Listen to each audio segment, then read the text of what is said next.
सांगली जिल्हा परिषद व पंचायत समिती निवडणुकीच्या पार्श्वभूमीवर कुची जिल्हा परिषद गटात राजकीय वातावरण तापले असून परिवर्तनाची नवी चाहूल लागल्याचं चित्र आहे।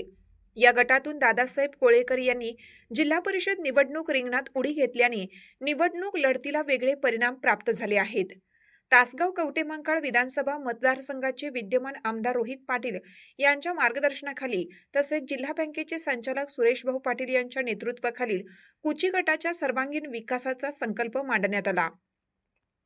सामाजिक, शैक्षणिक व प्रशासकीय क्षेत्रात दीर्घकाळ कार्यरत असलेल्या दादासाहेब कोळेकर यांनी आपल्या कार्यातून जनतेचा विश्वास संपादन केला असून त्यांचा अनुभव हा त्यांच्या उमेदवारीचा मोठा आधार मानला जात आहे।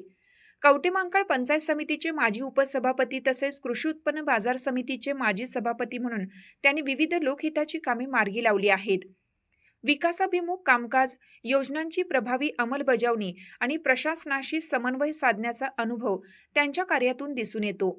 या अनुभवाच्या बळावर कुची जिल्हा परिषद गटात शिक्षण, आरोग्य, पाणीपुरवठा, रस्ते, शेतीपूरक सुविधा तसेच महिला सक्षमीकरणासाठीही ठोस व परिणामकारक काम करण्याचा निर्धार दादासाहेब कोळेकर यांनी व्यक्त केला आहे।